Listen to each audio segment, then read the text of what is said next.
নির্মাণ রসায়ন, powered by Asian Paints.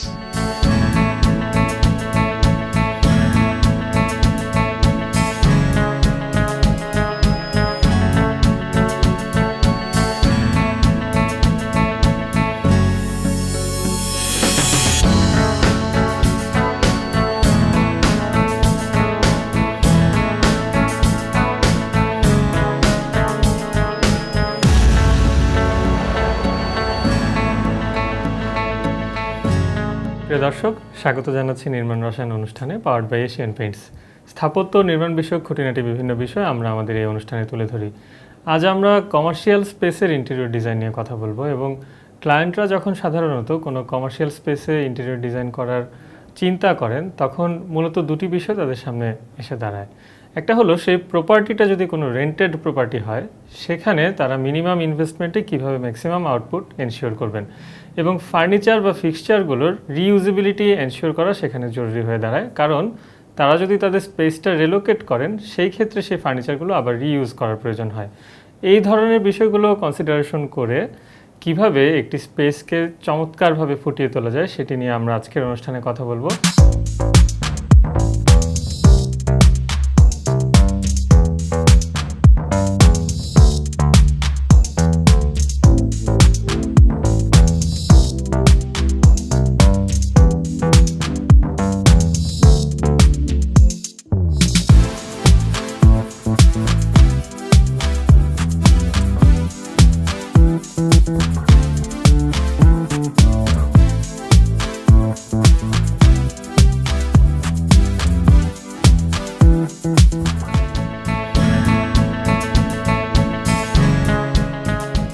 আমরা আজকে এসেছি আর্কসেন্সের ডিজাইন স্টুডিওতে এবং আমাদের সঙ্গে দুজন স্থপতি অতিথি হিসেবে রয়েছেন।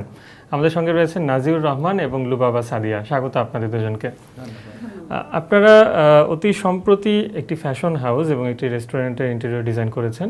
এই দুটো প্রজেক্ট নিয়ে আজকে আমরা কথা বলবো এবং প্রথমে ফ্যাশন হাউস সম্পর্কে জানতে চাইব।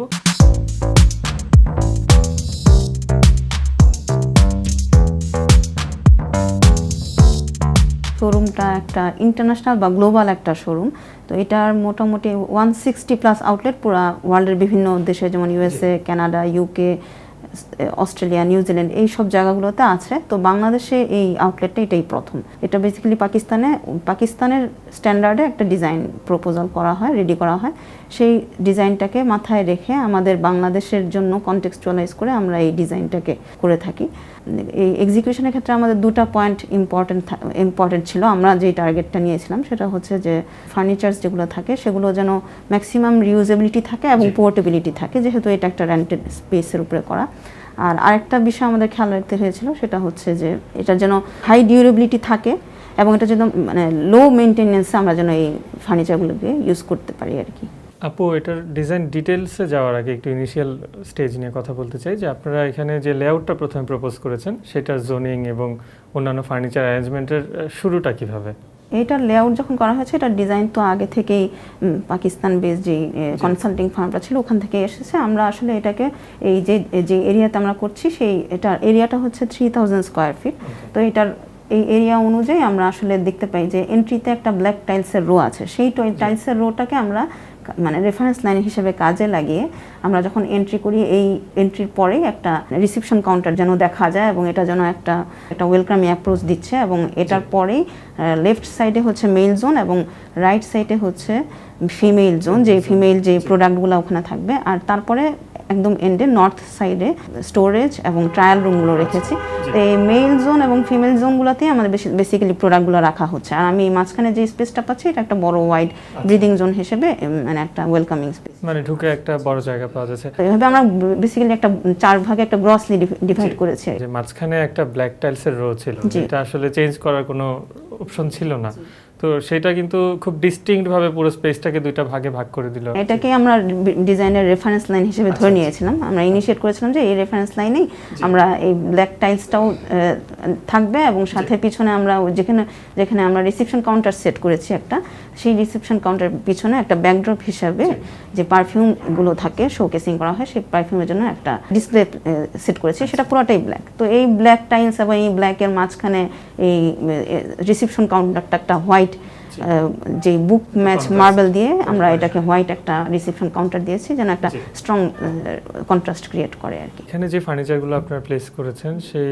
ফার্নিচার ডিজাইন করা এবং ফার্নিচারের যে স্পেশালিটি সেটা নিয়ে একটু। ফার্নিচারগুলো বেসিক্যালি এটা যেহেতু আমাদের একটা রেন্টেড স্পেস, তাই মাথায় সবসময় আমাদের কাজ করেছে যে ফার্নিচারগুলো এভাবে ডিজাইন করব যাতে এটা পোর্টেবল হয় এবং মডিউলার একটা ডিজাইন ফরম্যাটে কাজ করে, যেন এগুলাকে সমস্ত ডিসমেন্টাল করে বিভিন্ন জায়গায় যখন দরকার সরায় নেওয়া যায় এবং আবার রিইনস্টল করা যায়। তো এই জায়গায় বেসিক্যালি আমরা এটাকে মেটাল শিট দিয়ে আমরা ফার্নিচারগুলো ডিজাইন করেছি এবং এগুলো আসলে যখন ডিজাইন করি ফার্নিচার মানে এই কিছু মেটাল র্যাক ডিসপ্লের জন্য, তো র্যাকগুলো আসলে আমাদের মাথায় তখন ছিল যে ডটের যেই প্রোডাক্টগুলো আসবে মানে এই ক্লোদিংয়ের যে প্রোডাক্টগুলো আসবে এই প্রোডাক্টগুলোর মানে প্রোডাক্ট লাইন, এদের কালার্স, এদের যে ফেস্টিভ অনুযায়ী বিভিন্ন রকমের ড্রেস ওরা নিয়ে আসবে, এই এসেন্সগুলো যেন আমরা ধরে রাখতে পারি সেই হিসেবে আমরা এই ফার্নিচারগুলোও ডিজাইন করেছি, সেই এসেন্সগুলো ধরে রাখার স্বার্থে আর কি। মানে এগুলো সিজন অনুযায়ী যেহেতু প্রোডাক্টগুলো চেঞ্জ হয়, সেভাবে আমাদের ফার্নিচারের লেআউট এবং এক্সিবিশনগুলো যেন চেঞ্জ হতে পারে সেভাবে আমাদের মাথায় রেখে কাজ করা হয়েছে আর কি। এটা যেহেতু একটা ভিন্ন দেশের একটা ব্র্যান্ড এবং তাদের যে থিমেটিক কিছু ব্যাপার আছে সেই থিমটাও কিন্তু আপনাদের এই ইন্টেরিয়রে ফুটিয়ে তোলা হয়েছে, তো সেই ক্ষেত্রে আসলে কোন এলিমেন্টটার মাধ্যমে সেই কাজটা করলেন? বেসিক্যালি এটা একটা পাকিস্তানি ক্লোদিং ব্র্যান্ড, তো যিনি এই ব্র্যান্ডটা চালু করেছেন উনি রিলিজিয়াসলি মোটিভেটেড ছিলেন, সেই কারণে আমাদের এই কাজের ভিতরেও আমরা কিছু ইসলামিক জিওমেট্রিক যে ফর্মগুলো থাকে সেই ফর্মগুলোকে ইনক্লুড করার চেষ্টা করেছি। এই জন্য আমাদের ডিজাইন ডিটেইলে কিছু কাজ এসেছে, যেরকম সিএনসি কাট করা মেটাল জালি ওয়ার্ক, যেগুলো আমরা ফ্রেমগুলোর উপরে সেট করেছি ব্যাকগ্রাউন্ড হিসেবে।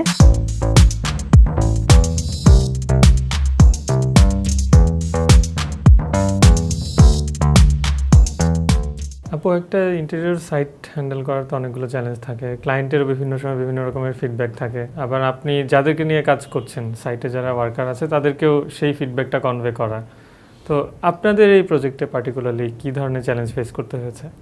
এই প্রজেক্টটা বেসিক্যালি যেহেতু খুবই প্রিমিয়াম একটা প্রজেক্ট এবং ক্লোদিংয়ের যে ফাইবার এগুলো খুবই প্রিমিয়াম ফাইবার, তো সেই জন্য আমরা চিন্তা করেছিলাম যে প্রজেক্টের বিভিন্ন জায়গায় আমরা গোল্ডেন পেইন্ট ইউজ করব। তো আসলে গোল্ডেন কালারটা it is really very tough to achieve. তো এই গোল্ডেন কালারটা অ্যাচিভ করার জন্য আমরা সাপোর্ট পেয়েছিলাম এশিয়ান পেইন্টদের ইজি পেইন্টিং সার্ভিস থেকে। তো তারা আমাদেরকে যে বারবার মানে কোয়ালিটি চেক করে এবং এই ইয়েটা মানে মাল্টিপল টাইম ওনারা ট্রায়াল ইয়েতে গিয়ে আমাদেরকে এটা ফাইনালি মানে আমরা ওটা অ্যাচিভ করতে পেরেছি এবং ক্লায়েন্ট খুশি হয়েছিল। এই চ্যালেঞ্জটার পরে একটা নেক্সট চ্যালেঞ্জ ছিল যখন কাউন্টারে আমরা যেই মানে মার্বেলটা, হ্যাঁ বুক ম্যাচিং মার্বেলটা আমরা যা প্লেস করি, তো সেটার জন্য আমাদেরকে যথেষ্ট স্ট্রাগল করতে হয়েছে।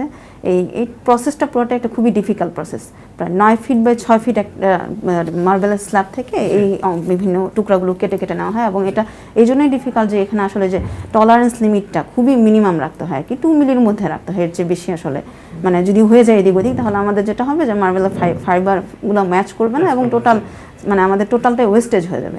তো সেই জন্য আমাদেরকে এখানে মানে যথেষ্ট পরিমাণে হাইলি সিকিউরড ভাবে এবং আমাদের সতর্কতাটাও মানে যথেষ্ট মেনটেন করে চলতে হয়েছে এবং ট্রান্সপোর্টেশন, তারপরে এখানে এনে যে প্লেসমেন্ট এবং ফাইনাল ফিনিশিং দেওয়া পর্যন্ত আমরা টোটালটা পুরো সতর্কতা অবলম্বন করে করেছি এবং এটাতে আমাদের যথেষ্ট স্ট্রাগল করতে হয়েছিল আর কি। ইন্টেরিয়র ডিজাইন করার ক্ষেত্রে যতই আমরা বলি যে মডিউলার ফার্নিচার করছি, ফার্নিচার শিফট করে অন্য জায়গায় নিয়ে যাব, ম্যাক্সিমাম ইম্প্যাক্ট তৈরি করব, কিন্তু মিনিমাম তো একটা পেইন্ট আমার করতেই হয় এবং সেখানে তো কালার কম্বিনেশনটা খুবই গুরুত্বপূর্ণ একটা বিষয়, কারণ আমি রেন্টেড প্রপার্টি হলেও আমি তো দেয়ালগুলো রং করছি, তো সেই ক্ষেত্রে আপনাদের কনসিডারেশন কি ছিল বা কালার কম্বিনেশন করার বিষয়টা শুরু থেকে কোনো গাইডলাইন ছিল কিনা?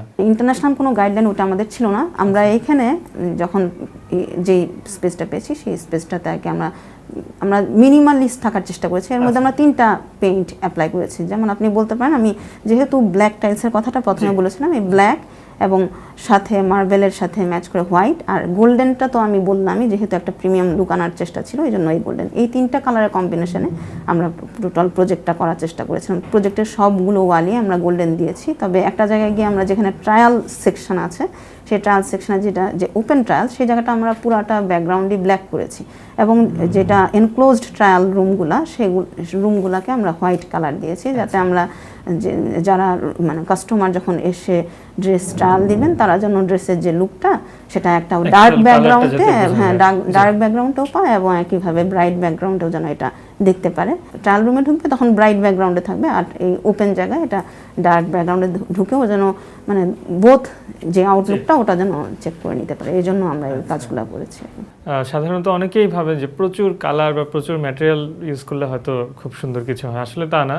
খুব মিনিমাম একটা স্কিমের মধ্যে থেকেও আপনারা অনেক সুন্দর করে পুরো শোরুমটা সাজিয়েছেন। অনেক ধন্যবাদ আপু। আমি একটু নাজির ভাইয়ের কাছে যাচ্ছি এখন। আপনারা আরও একটা ইন্টারন্যাশনাল ফ্র্যাঞ্চাইজির প্রজেক্ট ডিজাইন করেছেন, একটা রেস্টুরেন্ট, এবং সেটা রাজধানীর খুবই অভিজাত একটা এলাকায়।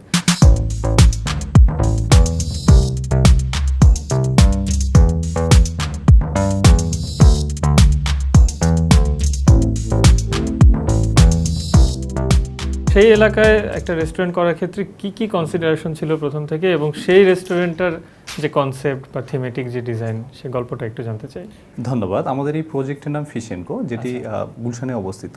2500 স্কোয়ার ফিটের একটি রেস্টুরেন্ট। এটি মূলত একটি সিঙ্গাপুর বেস প্রজেক্ট, এবং এটি একটি ক্যাজুয়াল এনভায়রনমেন্ট ক্রিয়েট করে, এবং এটি বাংলাদেশে একটি মাত্রই ব্রাঞ্চ রয়েছে। এই রেস্টুরেন্টটি ডিজাইন করার সময় আমরা ফিশেনকোর সিঙ্গাপুর টিম এবং বাংলাদেশ টিমের সাথে কোলাবোরেশন করে আমরা কাজটা করি। আমাদের মূল উদ্দেশ্যই ছিল যে যেহেতু এটা সি সাইড একটা ফিশ রিলেটেড, সেক্ষেত্রে সি সাইডের যে এনভায়রনমেন্টটা সেটাকে ক্রিয়েট করা। আচ্ছা। এবং এটা তার জন্য আমরা গ্রিস এরিয়ার যে ম্যাটেরিয়ালসগুলো রয়েছে, টেক্সচারগুলো এবং কালার কনসেপ্টগুলো, সেগুলোকে থেকে সিমিলারিটি রেখে আমাদের রেস্টুরেন্টের যে ফার্নিচারগুলো করেছি সেগুলো আমরা করার চেষ্টা করেছি। সি সাইড ফিলিংটা সেটা একটা ইনডোর এরিয়ায় কিভাবে নিয়ে আসলেন? গেস্ট এরিয়া ডিজাইন করার সময় আমরা শুরুতে যেটা চিন্তা করি যেন এখানে ক্লায়েন্ট এসেই যে ওদের সি সাইডে কোনো একটা রেস্টুরেন্টে আছে সেই ফিলটা দেওয়ার চেষ্টা করি আমরা। এই জন্য আমরা শুরুতেই ফ্লোরিং নিয়ে কাজ করি। এই ফ্লোরিংটা আমরা গ্রিসের যে কালারফুল যে ফিশিং বোর্ডগুলো রয়েছে সেগুলো আমরা উডেন প্লাঙ্ক যে আছে সেটাতে আমরা পেইন্ট করে সেটা ফ্লোরিংটা আমরা করি। এবং ওয়ালগুলো যেটা রয়েছে যে গ্রিসের সি সাইডে যে বিল্ডিংগুলো রয়েছে সেগুলো ম্যাক্সিমাম আমরা খেয়াল করেছি যে হোয়াইট স্টোনে। সেক্ষেত্রে আমাদের এই জন্য ওয়াল এবং কলামগুলো আমরা হোয়াইট ব্রিক টাইলস ইউজ করেছি। এবং আমাদের এখানে যেহেতু 3 সাইডেই অলরেডি গ্লাস রয়েছে, কার্টেনের গ্লাস, এটাকে আমরা লুক চেঞ্জ করার জন্য আমাদের কিছু লুভার প্যানেল করেছি। এবং আমাদের ওয়াল এবং কলামগুলোতে কিছু ফিশিং এবং মেরিন যে এলিমেন্টগুলো সেগুলো আর্টওয়ার্ক হিসেবে ব্যবহার করার চেষ্টা করেছি। আচ্ছা, এই যে একটা ফিলিং এখানে নিয়ে আসলেন, যেমন কাঠের একটা ক্যাচকেচে আওয়াজ হচ্ছে ঢোকার সময়, এবং যেহেতু এটা মানে খুব ডেন্স একটা আরবান এরিয়ার মধ্যে এটার সেটিংটা, তো যারা আসছেন শুরুতেই কিন্তু তাদেরকে অন্য ধরনের একটা অ্যাম্বিয়েন্স দিচ্ছেন।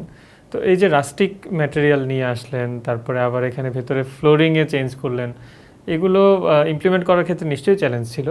তো সেই চ্যালেঞ্জটা কিভাবে হ্যান্ডেল? জি, অবশ্যই আমরা সেই চ্যালেঞ্জটা ফিল করেছি। আমরা এখানে চ্যালেঞ্জের মধ্যে আমরা দুইটা পার্ট আমরা চ্যালেঞ্জ ফিল করি। আমাদের যে রিমুভ করে চেঞ্জ করেছিলাম উডেন ফ্লোরটা এবং কি যে কর্টেন স্টিল যেটা, উডেন ফ্লোরটার ক্ষেত্রে আমরা যেটা ফিল করেছি যে আসলে যে র লুকটা আমরা নিয়ে আসার চেষ্টা করেছিলাম, ফিশিং বোর্ডের যে র লুকটা, যে ওখানে যেহেতু সি পাশে যেটা হয় সেটা সাধারণত মরিচা বা এসব আর্দ্রতার কারণে এগুলো নষ্ট একটু ফিল হয়। বারবার পেইন্ট করার ক্ষেত্রে এই প্রবলেমটা ফেস করেছি এবং দিন শেষে আমরা এটা সাফল্য হয়েছে আর কি।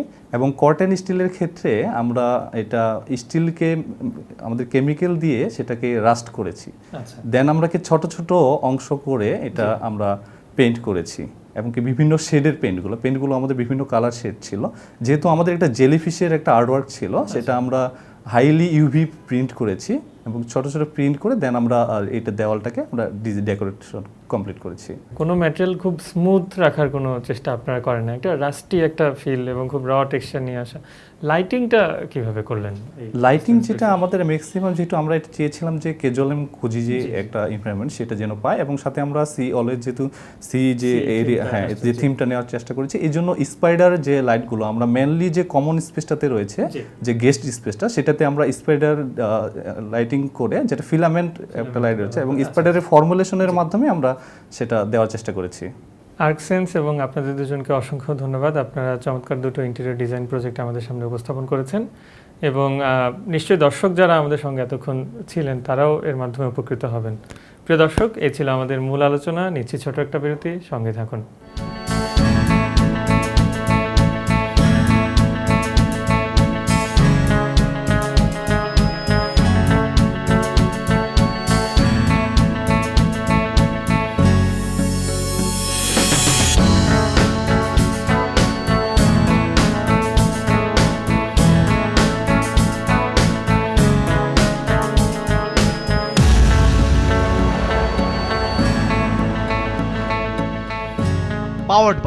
Asian Paints.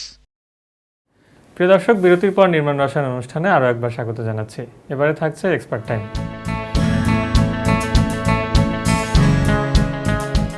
সবাইকে স্বাগত জানাচ্ছি আজকের এশিয়ান পেইন্টস এক্সপার্ট টাইমে। আজকে আমাদের সাথে আছেন আর্কিটেক্ট আবু ইলিয়াস লিংকন। কেমন আছেন? অনেক ধন্যবাদ আপু, ভালো আছি আলহামদুলিল্লাহ। আপনি তো অনেক দিন থেকে কাজ করছেন, কোন ধরনের কাজ করতে সবচেয়ে বেশি স্বাচ্ছন্দ্য বোধ করছেন? আমরা সাধারণত আর্কিটেকচারাল এবং ইন্টেরিয়র ডিজাইন দুই ধরনেরই কাজ করে থাকি, তবে বর্তমান কনটেক্সটে আমাদের রেসিডেন্সিয়াল রেস্টুরেন্ট এবং শোরুমের কাজগুলো বেশি হচ্ছে। সো এই ধরনের কাজগুলোতেই আমাদের স্বাচ্ছন্দ্য বোধ আসছে এখন। আবাসিক যে প্রজেক্টগুলো হচ্ছে সেগুলোর মধ্যে এখন আসলে কোন ধরনের ডিজাইন খুব বেশি প্রচলন দেখা যাচ্ছে? এখন আসলে সবাই পছন্দ করে মিনিমালিস্টিক এবং সফট কালারের একটু ব্রাইট ডিজাইন। এই ক্ষেত্রে যখন আপনি কাস্টমারের সাথে কাজ করছেন, তাদের রিকোয়ারমেন্ট এবং আপনাদের যে চিন্তাটা থাকে, এটার মধ্যে পেইন্টের ভূমিকাটা কতটুকু ইম্পর্ট্যান্ট? শুরুতে ঢুকতে আসলে বাসাটার পেইন্টটা কেমন এটা থেকে কিন্তু পরিচয় পাওয়া যায় যে ইউজার বাসার তাদের আসলে রুচিটা কেমন। সো বাসায় কালার সিলেকশনের ক্ষেত্রে সবাই একটু সতর্ক থাকে যাতে ব্রাইট এবং একটা ওয়াও ফ্যাক্টর যাতে কাজ করে, যে বাসায় ঢুকলে যাতে সবাই ওয়াও হয় না, বাসাটা অনেক সুন্দর। তো এই ক্ষেত্রে আমরা আসলে এশিয়ান পেইন্টসের কিছু টুল ব্যবহার করতে স্বাচ্ছন্দ্য বোধ করি। এর মধ্যে এশিয়ান পেইন্টের যে কালার শেড কার্ডের যে ক্যাটালগ আছে, যে কালার স্পেকট্রা, এই শেড কার্ডটা আমরা ব্যবহার করার চেষ্টা করি ফিজিক্যাল সাইটে। তবে অনেক সময় দেখা যায় যে অনেক ক্লায়েন্টের সাথে আমাদের এই সুযোগটা হয় না। তো সেখানে আমরা যেটা চেষ্টা করি যে এশিয়ান পেইন্টেরই আরেকটা অ্যাপ আছে, কালার স্ক্রিন প্রো এবং কালার উইথ এশিয়ান পেইন্টস। এই অ্যাপগুলোর সাহায্য নিয়ে অনেক সময় দেখা যায় যে আমরা রিমোটলি ক্লায়েন্টের সাথে কোঅর্ডিনেট করে কোন দেয়ালগুলো কোন কালার বা কোন ধরনের টেক্সচারে সাজানো যায় সেই বিষয়টাকে বের করে আনার চেষ্টা করি। তো রঙের ক্ষেত্রে ফিনিশ বা কোয়ালিটির ব্যাপারে আপনি কোন জিনিসগুলোকে প্রায়োরিটি দিচ্ছেন, বা কাস্টমার অ্যাকচুয়ালি কি জানতে চায় যখন কোনো পেইন্ট সিলেক্ট করে? আসলে কাস্টমারের কোয়ালিটির বিষয়ে খুব বেশি ধারণা থাকে না। ওনাদের আসলে প্রাইমারি একটা ধারণা থাকে যে পেইন্ট যেহেতু একটা যথেষ্ট হ্যাসেলের একটা প্রসেস, সো যত বেশি দিন সম্ভব এই পেইন্টটা যাতে উইদাউট মেনটেনেন্স এটা যাতে ভালো রাখা যায়। পেইন্টে যাতে ময়লা যদি লাগে সেই স্টেইনের দাগগুলো যাতে রিমুভ করা যায়, এই ক্লিনিংয়ের যে বিষয়টা, ওয়াশেবিলিটিটা সবাই আসলে গুরুত্ব দিয়ে থাকে। তো ওয়াশেবিলিটি এনশিওর করার জন্য আমাদের ইন্টেরিয়র যে প্রজেক্টগুলো আছে সেইখানে আমরা আসলে চেষ্টা করি যে এশিয়ান পেইন্টের রয়্যাল শাইন যে প্রোডাক্ট, সেই প্রোডাক্টটা ইউজ করতে। এই প্রোডাক্টের ক্ষেত্রে আমরা দেখেছি যে এটার ফিনিশিং কোয়ালিটি যথেষ্ট ভালো এবং এটা খুবই ওয়াশেবল। কিন্তু এই রংটা করার আগে কি এর বাইরেও কিছু ব্যাপার আছে যেটা আমাদের খেয়াল করা উচিত? বিল্ডিংয়ে যদি রিপেইন্টিং হয় বা যদি বলি ফ্রেশ পেইন্টিংয়ে হয়, সেক্ষেত্রে কি আসলে ড্যাম্পের কোনো জায়গা থাকতে পারে বা আরও কোনো প্রিকশনের জায়গা আছে কিনা যেগুলো আসলে আমাদের টেক কেয়ার করা উচিত? ড্যাম্পের সমস্যা আসলে শুধুমাত্র যে ভিতর থেকেই আসে বিষয়টা তা না।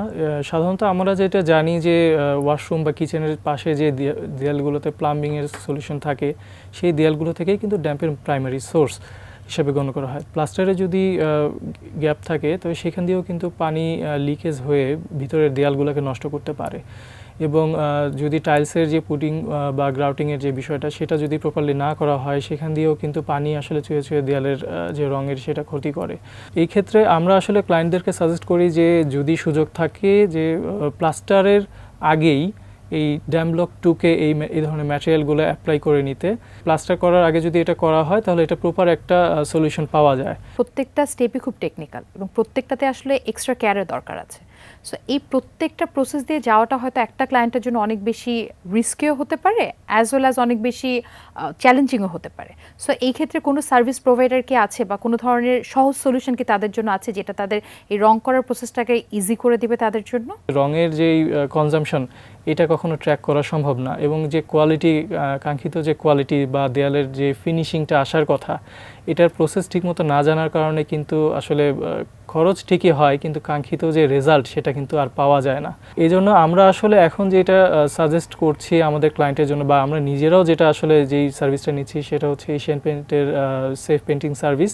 ওনাদেরকে ইনভাইট করলে ওনারা সাইটটা ভিজিট করে ময়েশ্চার মিটার দিয়ে মেপে যেসব দেয়ালে ময়েশ্চার কন্টেন্ট আছে সেই দেয়ালগুলোতে ওনারা আগে থেকেই সাজেস্ট করেন যে এই দেয়ালগুলোতে প্রোটেকশনের মেজারগুলো নেওয়া লাগবে। তো সেগুলো কেমিক্যাল অ্যাপ্লাই করে তারপরে পুরো প্রসেসটায় কোথায় কোন ধরনের রং ইউজ হবে ক্যাটাগরি ওয়াইজ সেগুলো আলাদা করে দেওয়া হয়। আমাদেরকে একটা স্যাম্পলও করে দেখান যে এটার ফিনিশটা এমন হবে। তো এই প্রসেসটাতে আসলে আমাদের জন্য যেমন ইজি হয়ে গিয়েছে এবং আমাদের ক্লায়েন্টদের জন্য যথেষ্ট ইজি হয়ে গেছে। ধন্যবাদ আর্কিটেক্ট আবু ইলিয়াস আপনার মূল্যবান সময় আমাদেরকে দেওয়ার জন্য এবং আপনার এক্সপিরিয়েন্সটা আমাদের সাথে শেয়ার করার জন্য। ধন্যবাদ।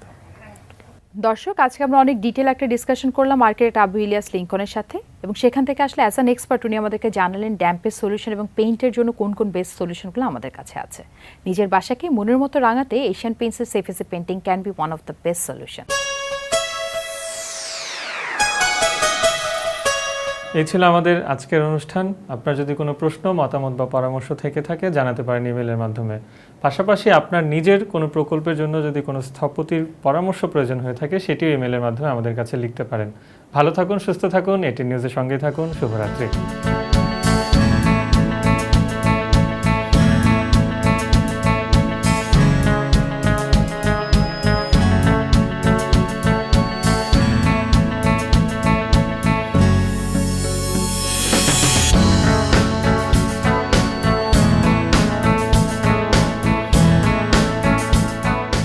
Powered by Asian Paints.